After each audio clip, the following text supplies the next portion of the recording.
Stuxnet. Stuxnet was not a data breach, but a groundbreaking cyber-physical attack. It was a highly sophisticated computer worm designed to sabotage a specific target, the industrial control systems managing Iranian nuclear centrifuges. The worm spread through USB drives and exploited multiple zero-day vulnerabilities to find its target, PLCs, or programmable logic controllers. Once there, it subtly altered their programming, causing the centrifuges to spin out of control and physically destroy themselves. Stuxnet proved that code could be used as a weapon to cause real-world kinetic damage. Adobe. One of the first mega breaches to truly shock the public with its scale. Attackers compromised Adobe's network and stole records for about 153 million users, including email addresses and passwords that were encrypted rather than properly salted and hashed, making many recoverable. The trove fueled credential stuffing attacks for years. The attackers also stole source code for several flagship Adobe products, a major blow to the company's intellectual property. Target. A landmark case in retail and supply chain security, this attack compromised the data of over 40 million credit and debit cards. The attackers did not breach Target directly. Instead, they first compromised a third-party HVAC contractor that had network access. From that foothold, they moved laterally through the network and installed custom malware on Target's point-of-sale systems. This malware scraped card data directly from memory during transactions, highlighting the immense risk posed by third-party vendors. Yahoo. Considered the largest data breach in history, this incident compromised every single Yahoo account that existed at the time, a total of 3 billion. Attackers stole a wealth of personal information, including names, email addresses, telephone numbers, dates of birth, and hashed passwords. The breach was so severe and its disclosure so delayed that it significantly impacted Verizon's acquisition of the company. It stands as a stark example of the sheer scale that a security failure can reach. OPM. This was a devastating act of nation-state espionage rather than criminal theft. Attackers linked to the Chinese government breached the systems of the agency that acts as the Human Resources Department for the U.S. federal government. They stole the personnel records of 21.5 million current and former federal employees, including highly sensitive data from security clearance applications and 5.6 million sets of fingerprints. The breach was a massive counterintelligence failure, providing a foreign adversary with a treasure trove of data on government workers. Marriott. This breach demonstrated the danger of long-term, undetected intrusions and the risks that come with mergers.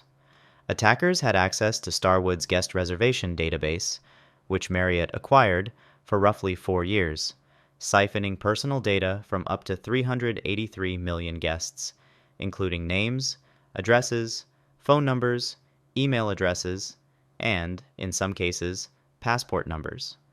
The incident underscored the need for rigorous cybersecurity, due diligence during acquisitions, and continuous monitoring of inherited systems.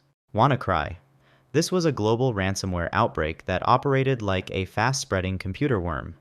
WannaCry exploited a critical Windows vulnerability known as Eternal Blue, which was a cyber weapon allegedly developed by the U.S. National Security Agency and later leaked online. Because it could spread automatically across networks without any user interaction, it infected hundreds of thousands of computers in over 150 countries within a matter of hours. Its most notable impact was crippling the UK's National Health Service, forcing hospitals to cancel surgeries and revert to pen and paper. NotPetya. While it appeared to be ransomware, NotPetya was in fact a destructive cyberweapon designed for pure sabotage. It initially spread through a compromised update for a Ukrainian accounting software in a targeted supply chain attack. From there, it moved laterally through corporate networks with devastating speed, using the same Eternal Blue exploit as WannaCry. However, NotPetya did not encrypt files for ransom. It permanently destroyed the master boot record of infected hard drives, rendering them unrecoverable. It caused over $10 billion in damages globally, crippling multinational corporations like Maersk, Merck, and FedEx. Equifax. This breach was not the largest in number, but is arguably one of the most damaging due to the sensitivity of the data stolen. Attackers exploited a known vulnerability in a web application framework to access the systems of the major credit reporting agency.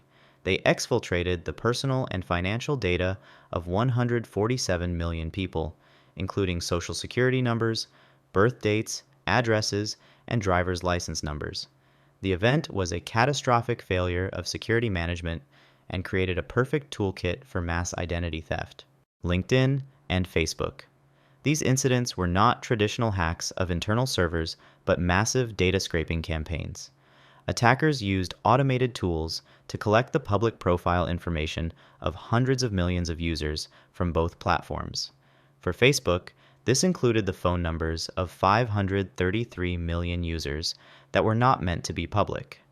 For LinkedIn, the data of over 700 million users was collected. This scraped information, while technically public, was aggregated into massive databases and sold to other cybercriminals, creating a powerful resource for conducting targeted phishing, social engineering, and identity theft. SolarWinds. This was one of the most sophisticated and far-reaching supply chain attacks ever discovered.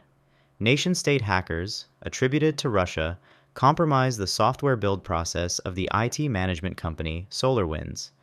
They inserted a malicious backdoor into a legitimate software update for the company's Orion platform. This Trojanized update was then unknowingly pushed out to thousands of high-profile customers, including U.S. government agencies like the Treasury and Commerce Departments, giving the attackers deep access into their networks. Colonial Pipeline. This incident demonstrated the vulnerability of critical national infrastructure to criminal ransomware. The DarkSide ransomware group gained access to the corporate network of the largest fuel pipeline in the United States, reportedly through a single compromised password for a VPN account that lacked multi-factor authentication. Fearing the ransomware could spread to the operational technology network that controlled the pipeline, the company shut down all operations, leading to widespread fuel shortages and panic buying on the U.S. East Coast. Thanks for watching. Have you ever been affected by a cyber attack? Let me know in the comment section. Also, remember to like and subscribe if you enjoyed this video.